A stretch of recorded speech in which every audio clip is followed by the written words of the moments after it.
Hi everyone, welcome back to the channel love वाली vibe.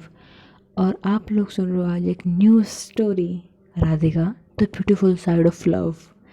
जैसा इसका टाइटल है वैसा ही स्टोरी भी है।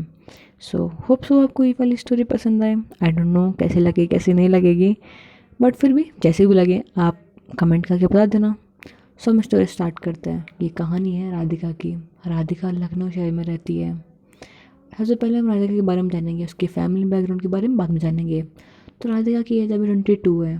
उसने अपनी ग्रेजुएशन कंप्लीट की है और वो काफ़ी एजुकेटेड है और लाइक खुद के बारे में बहुत अच्छे से जानती है। राधिका पढ़ने में काफ़ी अच्छी थी, इंटेलिजेंट थी, बट उसके सपने कुछ और थे। वो कुछ बनना चाहती थी, कुछ करना चाहती थी।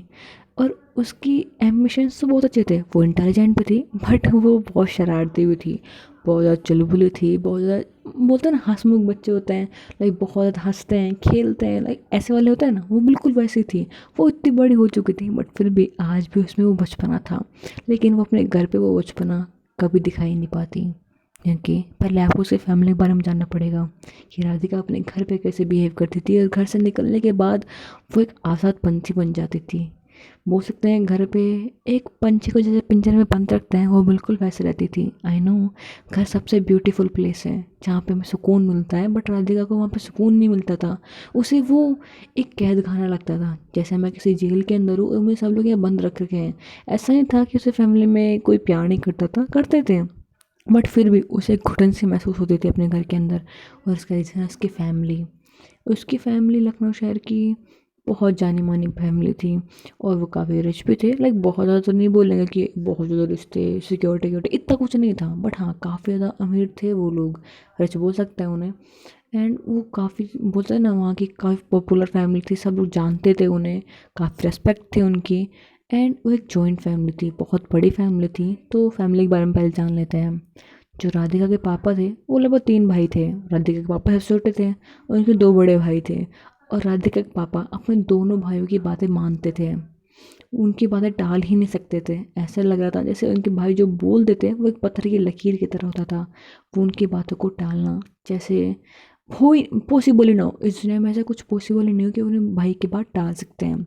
उनकी बहुत ज़्यादा रेस्पेक्ट करते थे, इसलिए वो ऐसे थे। और लेकिन उनकी फैमिली की सोच काफ़ी 90s वाली थी और वो इन चीज़ों को एक्सेप्ट नहीं करते थे। राधिका अपने आप के बारे में जानती थी कि वो लड़कियों को लाइक करती है, बट वो ये भी जानती थी कि इस घर के अंदर लव मैरिज भी पॉसिबल नहीं है, एक लड़के और लड़की की भी पॉसिबल नहीं है। यहाँ तो सेम जेंडर की बात है। सो कितना मुश्किल होगा आप जान सकते हो। और उसकी फैमिली के बारे में वो बताते हैं कि 3 लोग थे एंड 3 भाई थे, आई मीन। और इन सब के बच्चे भी थे, इनकी वाइफ्स थी साथ में एंड इनके बच्चे थे। तो जो सबसे बड़े भाई थे इनके 2 बेटे थे। और दोनों बेटों में से एक छोटा वाला बेटा था, उनका ज़्यादा अच्छा बॉन्ड था राधिका के साथ में। एंड जो दूसरे वाले थे उनकी एक बेटी थी और बेटा था, लाइक नॉर्मल। और जो राधिका के पापा थे उनके सिर्फ एक ही बच्ची थी, खुद की अपनी बच्ची, उनके बस एकलौती बेटी थी वो। तो वो अपनी बेटी से बहुत प्यार करते थे, लेकिन बचपन से कभी भी राधिका अपने डैड से कुछ बात नहीं करती थी, ज़्यादा बात नहीं कर पाती थी। पता नहीं क्यों, बट उसे अपने डैड से डर लगता था। जबकि राधिका के डैड बहुत अच्छे थे, ऐसा बिल्कुल नहीं था कि अपने बच्चे को डरा के रखते थे या फिर कभी उन्हें डांटा भी है। उन्होंने कभी राधिका को नहीं डांटा। और जब भी राधिका की मम्मा राधिका के लिए कुछ बोलती थी, मतलब राधिका को जब कुछ चाहिए होता तो अपनी मॉम से बोलती थी एंड उसकी मॉम उसके डैड से बोलती थी। और ऐसा कभी नहीं होता था कि उसके डैड वो बात टाल देते थे। जब राधिका की बात होती तो उसके लिए ज़रूर हाँ बोलते थे। हाँ वो बात अलग है, जब स्कूल पिकनिक्स आती थी तो उसके लिए मना कर दिया जाता था, क्योंकि कई बार पिकनिक ज़्यादा टाइम की होती थी, कई बार आने में लेट हो जाता, इसलिए उसके बड़े भाई ने मना किया था। इसलिए वो मजबूरी में मना करना पड़ता उन्हें, वरना वो खुद चाहते थे कि उनकी बेटी जाए, क्योंकि उन्हें पता था कि उनकी बेटी बाहर जाके घूमना चाहती है। और वो चाहते भी थे। बट जब ऐसा होता था तो उसके डैड खुद अपनी बेटी को, लाइक घर के सभी बच्चों को साथ में लेके जाते बाहर घुमाने के लिए, क्योंकि वो जानते थे कि उनकी बेटी इस वक्त सैड हो गई होगी, क्योंकि वो जाना चाहती थी अपने फ्रेंड के साथ में बाहर घूमने। इसलिए वो खुद उसे लेके जाते हैं। हाँ दिखाते नहीं है कि जानबूझ के लेके जा रहे हैं, वो सब बच्चों को बोलते हैं कि चलो हम सब लोग घूमने चलते हैं। उसके बड़े भाई भी कुछ नहीं बोलते तब, तो वो सब बच्चों को लेके जा रहे थे और खुद जा रहे थे साथ में। लेकिन वो बच्चों के बीच में कभी जाके बैठते नहीं थे, वो साइड में खड़े रह जाते या फिर कहीं जाके बैठ जाते हैं। और वो बच्चों को खेलने देते हैं, बहुत अच्छी अच्छी जगह लगे जाते हैं और उनको मतलब खूब घुमाते थे। बोल सकते हैं कि वो एक अच्छे डैड होने की रिस्पॉन्सिबिलिटी निभा रहे थे। बट फिर भी राधिका के मन में कुछ चीज़ तो अभी भी चलती थी। वो बचपन से अपने बारे में थोड़ा बहुत जानने लगी थी। लाइक उसे गर्ल्स से अट्रैक्शन होता था, तो वो सोचती थी मुझे ऐसा क्यों हो रहा है, क्यों ऐसा होता है मेरे साथ में। जब बड़ी हुई तो अपने बारे में जानने लगी, खुद को समझने लगी, और वो खुद को एक्सेप्ट कर लिया था उसने। बट वो जानती थी कि वो खुद को एक्सेप्ट कर चुकी है, बट उसकी फैमिली शायद वो एक्सेप्ट ना करे। बट वो जानती थी कि अगर वो स्ट्रेट भी होती और वो एक लड़के से लाइक करती तो भी उसकी फैमिली उसके लिए राज़ी नहीं होती। तो ये सोचना बेकार है कि मैं क्यों लेस्बियन हूँ।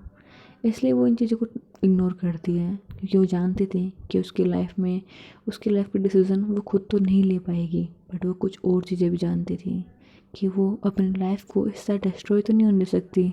वो जानते थे कि एक ज़िंदगी मिली है हमें, हमें जीना है, जो भी खुश रह करके। क्या होगा अगर मैं किसी लड़के से शादी कर लूँगी, तो मैं बस मर मर के जीऊँगी, और मुझे ऐसी ज़िंदगी नहीं चाहिए। राधिका बहुत ओपन माइंडेड भी थी। वो चाहती थी कि उसकी फैमिली उसका साथ दे, बट वो जानती थी कि उसकी फैमिली साथ नहीं देगी। राधिका जैसे अपने घर घर नहीं पिंजरा लगता था, जैसे वो एक पंछी है उसे पिंजरे में बंद रखते हैं, वो बस उड़ना चाहता है बट उसे उड़ने नहीं देते। उसके लिए फैमिली बिल्कुल वैसी थी। ऐसा नहीं था कि घर में उस लोग उसे प्यार नहीं करते थे, लेकिन वो घर के अंदर जो बचपना था दिखाई नहीं पाती थी, क्योंकि उसे डर लगता था कि वो अगर ऐसा कुछ कर देगी, गलती से भी कुछ कर देगी, उसे डांट पड़ जाएगी, उसे मार पड़ जाएगी। क्योंकि उसके भाई को भी जब डांट दिया जाता था तो वो तो फिर भी कैसे, उसे जानती थी कि जब भाइयों को बख्शा नहीं जाता तो मुझे कहाँ बख्शा जाएगा। इसलिए वो थोड़ा डरती थी। राधिका बट बहुत चुलबुली, खेलने में अच्छी थी। लाइक बहुत बोलते ना, क्यूट सी थी वो, बहुत प्यारी थी, स्वीट थी। उसकी फैमिली में इतनी प्रॉब्लम थी, लेकिन बाहर जाते अपने फ्रेंड के साथ में जाते ही वो बहुत खुश हो जाती। वो बाहर जाके एकदम डिफरेंट पर्सन हो जाती, चेहरे पे स्माइल होती। घर में हमेशा उसे रोका टोका जाता था, यहाँ तक कि कपड़े कैसे पहन रही उसके लिए भी रोका टोका जाता था। उसे हमेशा वैसे कपड़े पहनने पड़ते थे जैसे घर वाले चाहते थे। वो थोड़ा बोलते ना, वो जैकेट्स जीन्स ये सारी चीज़ें पहनना चाहती थी, थोड़े शॉर्ट्स पहनना चाहती थी, बट ऐसा पॉसिबल ही नहीं हो पा रहा था क्योंकि उसकी जो शॉर्ट्स तो फिर भी जाने दो, लेकिन वो जीन्स भी नहीं पहन पा रहे थे। जीन्स तो घर में नॉर्मल है, हम सब पहन सकते हैं, बट वो नहीं पहन सकते थे। उसके लिए मना था। घर में सूट पहनो, सूट से रिलेटेड कुछ भी पहनो, उसके लिए ऐसा था। राधिका इन सब से बहुत तंग आ चुकी थी। पर राधिका की लाइफ में एक छोटी सी हैप्पीनेस आती है जब उसे अपने कॉलेज में, लाइक कॉलेज तो ख़त्म हो गया था ऑलमोस्ट, लेकिन फिर भी उसे कॉलेज की एक लड़की पे क्रश होता है। जस्ट क्रश होता है, किसी को लाइक नहीं करती थी वो, उस पर क्रश होता है। और वो कुछ ऐसा करती है जिसकी वजह से उसकी लाइफ में थोड़ी सी प्रॉब्लम आती है। अब वो सारी प्रॉब्लम हम सब आगे देखेंगे, क्या प्रॉब्लम आएगी, क्या कुछ करती है, क्या होता है उसके बाद में, वो सब चीज़ें हम आगे देखेंगे। वेल, अभी तो हम स्टोरी में आगे बढ़ते हैं।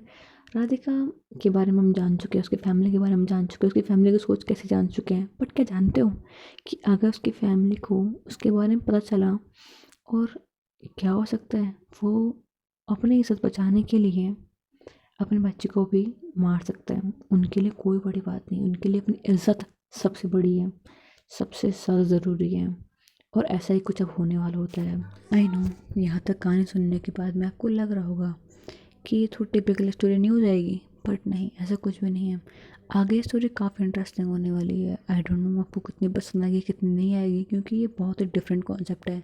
ज़्यादातर मैंने आपको बताया फैमिली टुगेदर वाली कहानियाँ, और इसमें थोड़ा सा अलग है। एंड आई डोंट नो आपको कितनी पसंद आएगी कितनी नहीं आएगी, बट थोड़ी बहुत तो पक्का पसंद आने वाली है। खैर, हम आगे बढ़ते हैं। तो जो हमारी राधिका होती है वो घर पे बैठी होती है, अपने फ़ोन में देख रही होती है। वो बहुत क्यूट होती है, बहुत प्यारी सी होती है। उसने एक पेंसिल ले रखी होती है, इसमें कौन मुंह में ले रखी होती है उसने, एंड उसे मुंह में लेते लेते वो फ़ोन में देख रही होती है एंड सोच रही होती है कि यार कितना टाइम हो गया फ्रेंड से मिले हुए, मिलूँ क्या। कोई लेने के लिए आना पड़ेगा तब मैं जा पाऊँगी बाहर, वरना पापा पूछेंगे क्यों जा रही हो, किस लिए जा रही हो। हे भगवान, मेरी लाइफ इतनी हेक्टिक क्यों बनाई है आपने, वैसे बोल रही होती है। एंड देन फिर वो अपना फ़ोन उठाती है, उसमें फ़ोटोज देख रही थी अपने सभी फ्रेंड्स की, और उस लड़की की फ़ोटो देखते हुए बोलती है, हाय ये लड़की कितनी क्यूट है। बट भगवान एक बार बता दो, मेरी लाइफ में कोई मेरे समान स्पेशल आएगी कि नहीं आएगी। 22 साल गुजर गए हैं मेरे को पैदा हुए, और देख लो अब तक मुझे कोई नहीं मिली। लगता है बाबा मैं सिंगल ही मरेगा, बट नहीं, ऐसा तो नहीं हो सकता। भगवान देखो कोई अच्छी सी लड़की मिलवा दो, वरना दिक्कत हो जाएगी। मुझे समझ में नहीं आता मैं घर वाला क्या करूँ। यार 22 साल की उम्र में ये लोग शादी शादी लगा रखे हैं, एक लड़का ढूंढेंगे वो करेंगे।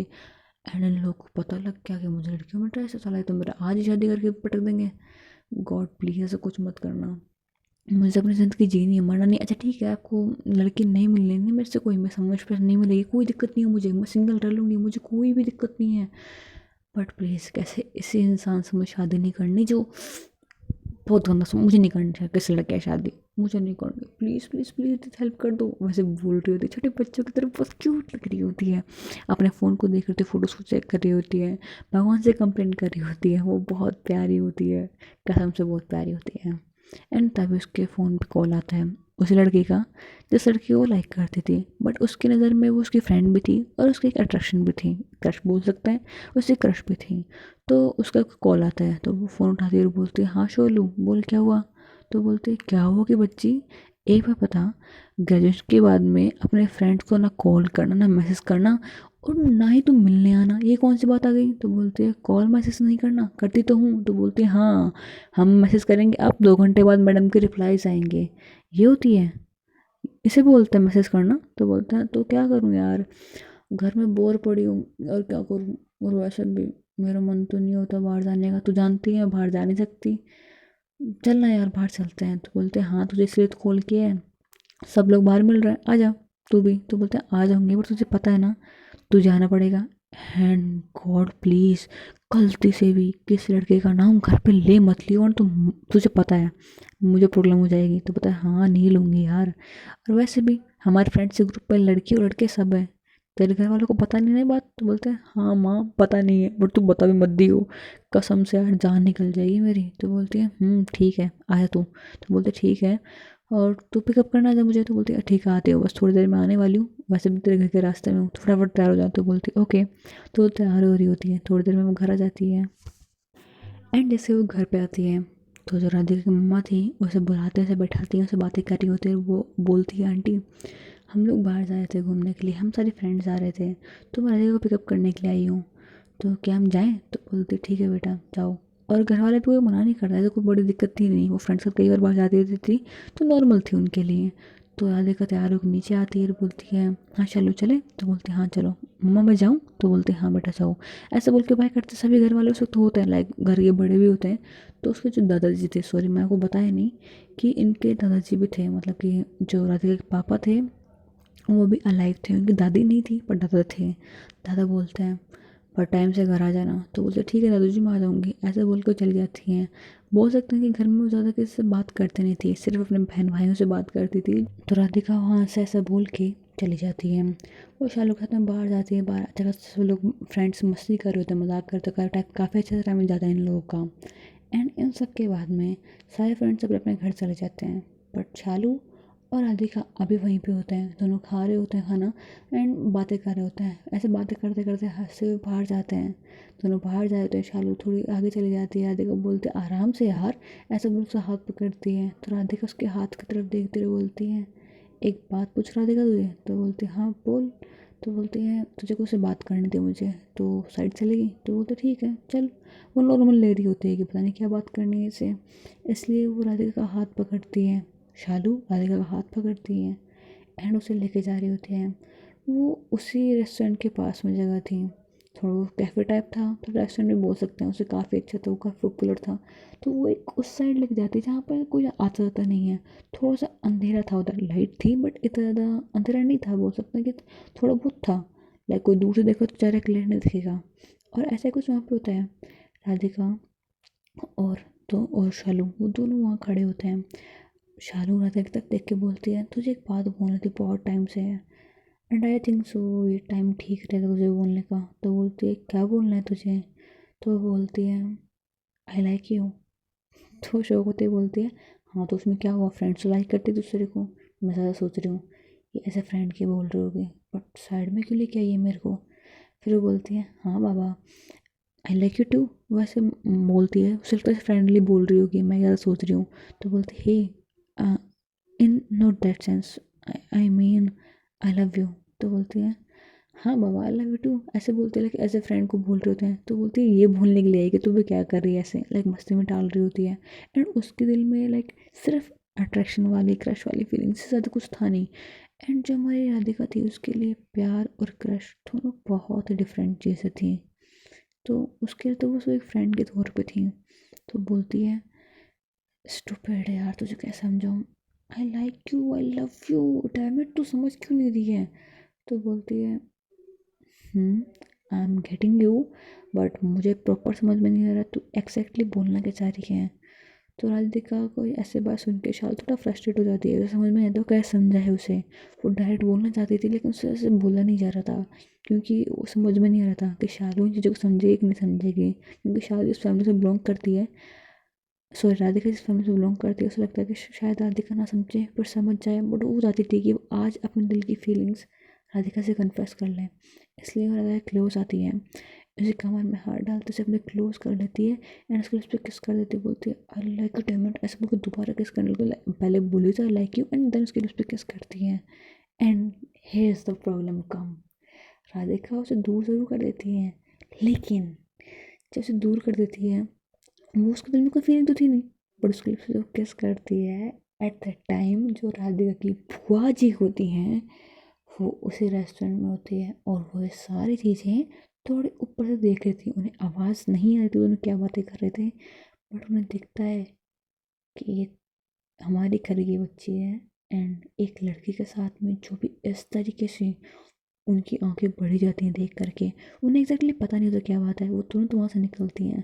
राधिका शालू को पीछे करती बोलती पागल हो गई है क्या कर रही है। तो बोलती है तो समझ में नहीं आ रहा था मैं क्या बोलना चाह रही हूँ, इसलिए बस ऐसे समझाया, आई एम सॉरी। तो बोलती है पागल है यार तू, आई नो तू क्या बोलना चाह रही है, actually I like you but प्यार नहीं है यार, तुझे क्या समझाऊँ मैं, क्रश है तुझ पे मुझे, मैं बता रही हूँ तुझे आज क्लियर, मुझे नहीं पता तुम मुझे लाइक करती थी नहीं करती थी, but I want to clear all the things. तो मेरे लिए मेरी बहुत अच्छी दोस्त है, क्रश है तो मेरी, ये भी है सच है, तो मेरी क्रश है, तो बहुत प्यारी है बहुत स्वीट है बस इसलिए। एंड फॉर रियल यार नहीं करती तुझसे प्यार, आई नो तुझे हर्ट होगा ये जान करके, बट तो पता नहीं क्यों है मुझे बस फीलिंग्स नहीं है, वैसी वाली फीलिंग्स नहीं आती हैं, आई एम सॉरी। तो मेरी फ्रेंड है ना यार, प्लीज़ समझना। तो बोलते हैं ओके। वो उसको रोने का मन कर रहा था, ऑफकोर्स शालू से बहुत लाइक करती थी, बहुत टाइम से करती थी, पर शालू जानते नहीं थे कि राधिका उसे लाइक करती कि नहीं करती। बट राधिका की बात सुन करके शालू का दिल टूट जाता है, बट फिर भी वो खुद को संभालते बोलते कोई बात नहीं ना, तुझे लाइक नहीं करती कोई बात नहीं, बट तू तो करती है ना, समझ जा, इसकी मर्ज़ी नहीं है तो क्यों। वो एक बहुत अच्छी लड़की थी शालू, वो कोई ज़बरदस्ती नहीं करती है, वो बोलती है कि चल कम से कम ऐसा फ्रेंड हक तो कर दे, तो बोलते ठीक है। तो शालू और राधिका दोनों से को हक करते हैं एंड उस टाइम पे उसकी बुआ आ जाती है राधिका की, एंड उसके पास में आके उन दोनों को दूर करती हैं, राधिका को खींच के थप्पड़ मारती हुए बोलती हैं तुम्हें शर्म नहीं आई करते हुए, हमारे खानदान की इज्जत डुबोने जाती हो तुम। ऐसे उन्हें गुस्सा करते हुए एक और थप्पड़ लगा देती हैं। राधे का शौक होती है कि भौजी यहाँ पे कैसे आए और मुझे मार क्यों रही है, कहीं इन्होंने हम दोनों को साथ में देख तो नहीं लिया, और कहीं गलत तो नहीं समझ रही कुछ।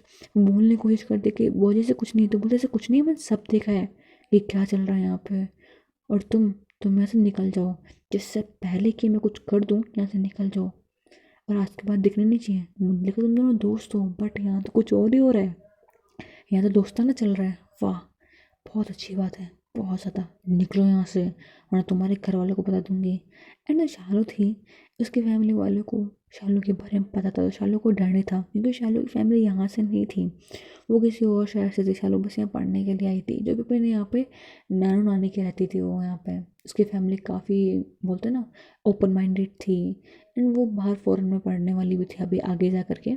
सो उसके लिए कोई बड़ी बात नहीं थी, सारी चीज़ें उसकी फैमिली को बता दो तो उसे कोई दिक्कत नहीं होने वाली थी।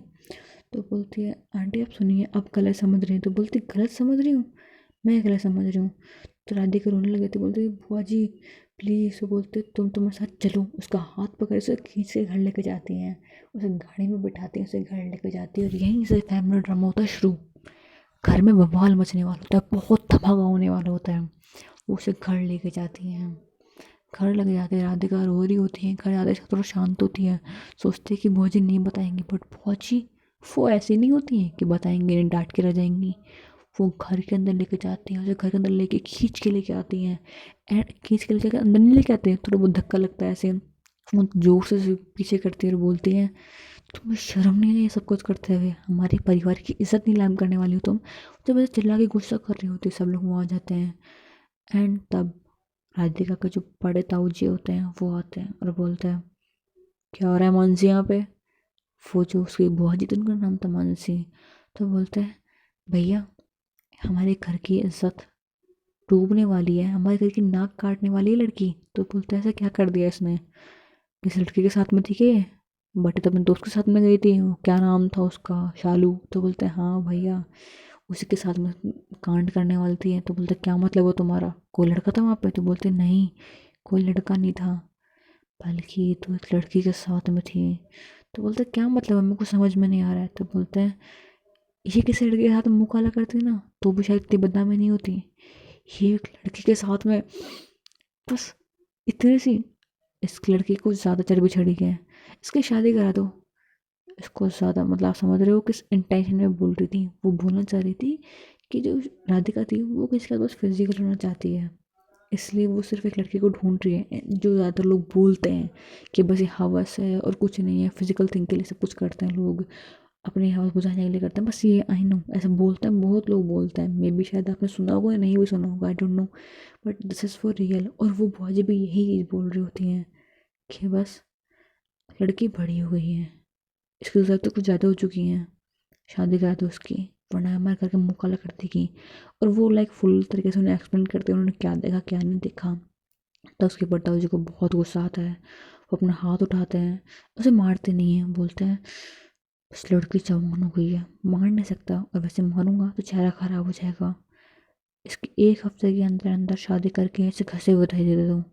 वो ऐसे बोलते हैं उसे, उसकी माँ को बोलते हैं, लाइक उसकी मम्मा होती है, बोलते हैं अपनी बेटी को अंदर ले जाओ। वो अंदर लेके जाती हैं उसे, बोलती क्या हो रहा है, ये सब कुछ क्या बोल रही हो? वो रो रही होती है, बोलती है माँ, माँ मैं ऐसी हूँ, बट प्लीज़ मेरी शादी शादी मत करो। और वो जो कुछ वचन देखे वो सच नहीं था, वो आधा सच था। वो मुझे लाइक करते थे, वो मेरे क्लोज आते, मैं नहीं गई थी। माँ सच में। तो बोलती है आप कुछ नहीं हो सकता, तुम्हारे ताऊ जी का कि तुम्हारे पापा कभी नहीं बोलते, और मैं भी कुछ नहीं बोल सकती। तुम जानती हो ना इस घर में एक लड़का और लड़की का रिलेशन में आम नहीं है, और वैसे भी ऐसे रिश्ते को अपनाना तो गलत होगा ना, लाइक ऐसा कुछ होता भी नहीं है। बट अब मुझे पता है तुम्हारी ज़िंदगी बर्बाद होने वाली है, 7 दिन के अंदर लड़का ढूंढेंगे तो पता नहीं कैसे ढूंढेंगे, और अगर ऐसा ही परिवार तुम्हें मिला तो पता नहीं तुम कैसे जी पाओगी। तो मैंने सोचा तुम अपने सपने पूरे करोगी, बट यहाँ तो कुछ और ही हो रहा है। बेटा तुमने क्या कर दिया, इतनी जल्दी क्या लगी बिच तुम्हें? तो बोलती माँ आप क्यों नहीं समझ रहे हो? तो बोलते क्या समझूँ मैं, क्या समझूँ, मगर समझ भी गई तो क्या फ़र्क पड़ेगा मेरे समझने से? वैसे बोल रही तो उसे डांट रही होती हैं कि तभी बाहर से ताऊ जी बुलाते हैं बाहर पे कि बाहर आओ। वो लाइक नाम नहीं लेते हैं, वो बोलता है बहू बाहर आओ, ऐसे करके बुलाते हैं। वो बाहर आती हैं और वो अपने घूंघट करके रखती हैं, बोलती हैं जी। तो बोलते हैं गेट बंद कर दो इसका, ये कहीं नहीं जानी चाहिए, और हमने बात कर ली है, हमारा एक दोस्त है उसके परिवार में उसकी शादी कर देंगे। वो बोलते हैं इतनी जल्दी, बट उसे मिल तो लीजिए। तो बोलता है हमें सब पता उसके बारे में, परिवार अच्छा है, उसकी शादी कर देनी चाहिए। अलग ऐसे बोल के फुल एटीट्यूड में बोल रहे होते हैं, और बोलते हैं कि शादी कल की कल होगी। तो बोलते हैं कल? तो बोलते हैं हाँ कल। उसके पापा आते, राधिका के पापा आते थोड़ी देर बाद में। जब उन्हें पता लगता है तो वो शौक हो जाते हैं कि ये सब कुछ क्या है, और सारी चीज़ें सुनते हैं समझते हैं, एंड वो डिसाइड करते हैं कि वो अपने भाई की बात मानेंगे। समझ रहे हो, राधिका की लाइफ हेल होने जा रही थी। वो एक ऐसे इंसान से शादी करने जा रही थी जिसके बारे में कुछ नहीं जानती है, एंड वो एक ऐसी फैमिली में जा रही थी जो शायद इस फैमिली से बदतर होगी। वो नहीं जानती थी उसकी शादी किसके साथ में हो रही है, लेकिन जब वो गेट के पास में उसकी मॉम और उसके ताऊ जी बात करते तब वो सुन चुकी थी कि क्या होने वाला है। राधिका कमरे में बैठी होती है, वो वहाँ बैठे बैठे सोच रही होती है कि कल सुबह ये लोग मेरी शादी कर देंगे, ये कल ही शादी करने वाले थे, अभी रात के 9 बज रहे थे, राधिका के पास में कुछ नहीं था। राधिका अपने कमरे में बैठी होती है, तब उसकी माँ मामा वहाँ आती हैं, उसे खाना देती हैं, कुछ कपड़े देती हैं, कुछ जेवर देती हैं, और बोलती हैं ये लो, ये पहनना है तुम्हें, कल कल तुम्हारी शादी है एक ऐसे इंसान के साथ में जिसे शायद मैंने कभी नहीं देखा है। मुझे नहीं पता क्या हुआ, पर तुम्हारी ज़िंदगी शायद यहीं बर्बाद होने जा रही है, बट बेटा एक बात बोल रही हूँ, मुझे नहीं पता मैं क्या करूँ। तुम्हारी ज़िंदगी बर्बाद होती है मुझे अपनी आंखों के सामने दिख रही है।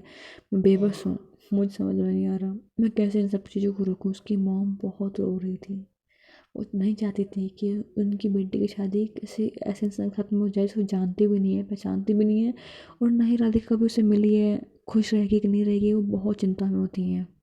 कि तभी राधिका बोलती है, माँ प्लीज़ प्लीज़ माँ मैं मर जाऊँगी। तो बोलती नहीं तुम नहीं मर सकती, तुम्हें मेरी कसम है, तुम्हें जीना होगा। तुम्हारी माँ मर जाएगी अगर तुम्हें कुछ हुआ तो, क्या तुम चाहते तुम्हारी माँ मर जाए? तो बोलती माँ प्लीज़ ऐसा मत बोलो, प्लीज़ माँ। तो बोलती है बेटा तुम्हें एक बात बताऊँ मैं? तो बोलती है हाँ मैं बताऊँ। तो बोलती है मैं पढ़ी लिखी तुम्हें पता अच्छे से, अब तुम्हें सच बताऊँ तो मुझे कहीं ना कहीं पता था कि तुम लड़कों में नहीं लड़कियों में इंटरेस्टेड हो। बहुत पहले से पता था मुझे, बट मुझे लग रहा था कि शायद मैं ही गलत सोच रही हूँ। बट ये सच निकला। मैं डर रही थी कि कहीं ये सच ना हो जाए, क्योंकि अगर तुम इस लड़के को पसंद भी करती तो मैं तुम्हारे पापा से बोल के कैसे ऐसे मना लेती, और एक लव मैरिज को अरेंज मैरिज से बदला के तुम्हारे परिवार के सामने ले आती। बट अब ऐसा तो कुछ हो ही नहीं सकता। एक लड़की के साथ में तो तुम रह नहीं सकती, और वैसे भी तुमने बताया जिस तरीके से तुम किसी को पसंद भी नहीं करती हो, मुझे नहीं पता तुम क्या करोगी क्या नहीं करोगी। अब मेरे बस में कुछ भी नहीं है। I am sorry. उसके सामने हाथ जोड़ती, एक माँ हो के अपने बच्चे के सामने हाथ जोड़ रही थी वो बोलती है आई एम सॉरी, मैं कुछ नहीं कर सकती, आई एम रियली सॉरी। ऐसे बोल के वहाँ चली जाती हैं। उसे गेट लॉक करना पड़ता है उन्हें। वो अपनी बेटी को उसी कमरे में ताला मार के उसे बंद करके जा रही थी। उन्हें बहुत बुरा लग रहा था। इनका घर बहुत बड़ा था, और अब सब लोग जानते थे कि राधिका कभी किसी सामने कुछ बोलते नहीं है। सबको लगता था वो डरपोक है, वो कुछ कर नहीं पाएगी। बट राधिका उसे वक्त पता नहीं उसमें क्या होता है। वो सोचती है कि क्यों क्यों अपने ज़िंदगी बर्बाद करूं उन लोगों की खातिर जो शायद मुझे प्यार भी नहीं करते हैं, मेरी ज़िंदगी बर्बाद करने जा रहे हैं जो भी ऐसे इंसान के साथ में। जाने दो यार, क्या बोलूँ मैं इस बारे में। तो राधिका सोचती है कि वो घर से भाग जाएगी, एंड वो करती भी ऐसा ही है। वो अपनी खिड़की के बाहर देखती है, बाहर कुछ नहीं होता। रात के 11 बज रहे होते हैं। वो अपना डोर लॉक कर लेती है, अंदर से भी लॉक कर लेती है, बाहर से लॉक तो ऑलरेडी कोई खोलने वाला नहीं था, बट फिर भी वो अपने घर को अंदर से लॉक कर लेती है। वो जानती थी कि घर में साड़ी का आने के बाद कोई भी बाहर नहीं निकल सकता था, भले लड़का हो लड़की हो, घर के बड़े हों, कोई भी बाहर नहीं निकलता था। सब घर के अंदर रहते हैं और ऑलमोस्ट सब सो जाते थे। तो राधिका डिसाइड करती है कि वो घर से भाग जाएगी। वो अपना बैग निकालती है, बैग में कुछ कपड़े पैक करती है, अपने जो इम्पोर्टेंट डॉक्यूमेंट्स थे उन्हें निकाल दिए, एंड कुछ पैसे उसके पास में होते हैं वो ले लेती है। ऑलमोस्ट 10 to 20,000 उसके पास थे, वो ले लेती है। वो जो गहने थे, जेवर थे जो बोलो, वो उनको हाथ भी नहीं लगाती है। वो नहीं लेके जाना चाहती थी उन्हें। वो जानती थी कि वो इतनी कैपेबल है कि वो खुद कोई जॉब कर सके, बट शायद वो बाहर की दुनिया से वाकिफ़ नहीं थी कि जॉब मिलना इतना आसान भी नहीं होता। वो जाएगी कहाँ उसे नहीं पता था।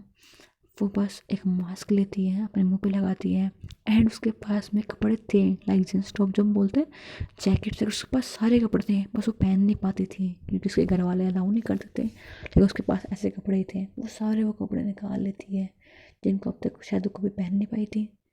जब रूम में अकेले रहती तब ट्राई करके खुद को देख के खुश हो जाती थी। बस उन्हीं कपड़ों को वो पहन निकालती है, सबको बैग में पैक करती है। एक बैग होता है, बहुत बड़ा तो नहीं होता लेकिन स्कूल बैग जैसा होता है, उसमें पैक करती है। एक हैंड बैग होता है, उसमें पैसे रखती है, कुछ जो भी नीड चीज़ चाहिए होती है वो लेती है। एंड उसके घर के पास में, लाइक जो उसका रूम था उसकी खिड़की थी, उसके पास में एक पाइप लाइन जा रही थी। लाइक वो एकदम, वो नहीं होता कहीं पर वहाँ पे हुक्स लगे होते हैं, थोड़े थोड़े गैप में थे, वो ऐसे बने होता है बिल्कुल। राधिका सोचती है कि वाह चलो घर वालों ने एक काम तो अच्छा किया, भागने के लिए कुछ तो काम अच्छा किया। वो उस पाइप से जाती है, उस पाइप, उसका घर लगभग सेकंड फ्लोर पे होता है। तो वो पाइप पे जाती है, थोड़ा बहुत नीचे जाती है। वो डर रही होती है, ऑफ कोर्स उसने कभी ऐसा कुछ किया नहीं है। वो नीचे जाती है, वो थोड़ा बहुत नीचे जाती है, बालकनी दिख जाती है। उस बालकनी के अंदर वो कूद जाती है। देन वो देखती है उसकी बालकनी है, उसके बड़े ताऊ जी की है। उसके बड़े ताऊ जी उस वक्त अपनी करवट बदलते हैं। थैंक गॉड वो करवट अपोजिट साइड थी। वो थोड़ा सांस लेती है, एंड देन अगेन वो जाती है, अगेन उस पाइप से उतरने लगती है। वो डर चुकी है थोड़ा बहुत, लेकिन फिर वो अपनी हिम्मत बनाती है, बोलती है कि यहाँ से अगर नहीं निकलूंगी तो भी मर जाऊंगी, और यहाँ से गिरूँ तो मर जाऊंगी। तो रिस्क तो लेना बनता है। अपनी लाइफ बचाने के लिए भी करना चाहती थी। वो वहाँ से निकलती हैं, एंड एक चीज़ बताऊँ, राधिका के पापा जगे हुए थे। जब राधिका को वो नीचे उतरते हुए देख लेते हैं, वो डर रहे होते हैं कि वो कहीं गिर ना जाए, वो सारी चीज़ देख रहे होते हैं। और कहीं तो राधिका के पापा इस पूरे घर के अंदर सबसे समझदार इंसान थे, ओपन माइंडेड थे, वो अपनी बेटी को समझते थे, बट अपनी फैमिली के खिलाफ जा नहीं सकते थे। अपनी बेटी को जाते हुए देख रहे होते हैं बट रोकते नहीं हैं, क्योंकि वो जानते थे कि अगर वो यहाँ रहेगी तो ज़िंदगी बर्बाद कर लेगी। वो जा रहे दे रहे होते हैं, उनकी आंखों में आंसू होते हैं, अपनी बेटी को जाते हुए देख रहे होते हैं, उसे दुआएं दे रहे होते हैं कि जाके खुश रहे ना, भगवान करे तुम हमेशा खुश रहो। और मैं पता करूँगा वो नहीं तुम कहाँ पे हो, कभी पता नहीं करूँगा, कुछ ना कुछ कर लूँगा जिससे कि तुम अपनी ज़िंदगी में खुश रहोगी। आई एम सॉरी, कभी शायद मैं तुम्हें वो खुशी नहीं दे पाया, कभी तुम्हारा बाप नहीं बन पाया। आई नो कहने को तुम्हारे पापा हूँ, पर तुम्हारे मुंह से वो शब्द नहीं सुन पाया पापा। एक बार बस प्यार से तुम्हारा वो वर्ड सुना जाता था पापा, बट कोई ना, शायद यही अंत था। बट याद रखना, तुम्हारे पापा का आशीर्वाद तुम्हारे साथ हमेशा है। खुश रहो बेटा। वो ऐसे बोलते हैं, उनकी आंखों में आंसू आते हैं, and this is the most emotional thing here. And वो वहाँ से चली जाती है राधिका। अपने घर की थोड़ी दीवार बड़ी होती है, वो वहाँ से आराम से कूद जाती है, कोई बहुत ज़्यादा उसके लिए मुश्किल नहीं होती है, क्योंकि आपको उसमें पता शरारती थी, तो वो ऐसे अपने फ्रेंड से मस्ती वस्ती करती रहती थी, उसके लिए आसान होता है, उससे कूद कर निकल जाती है। वो वहाँ से बाहर निकल जाती है, वहाँ से भागती है। एंड वो फील कर रही थी कि वो पंछी जो उस घर के अंदर बंद रहता था, वो आज़ाद होने जा रहा था, वो आज़ादी से उड़ने जा रही थी।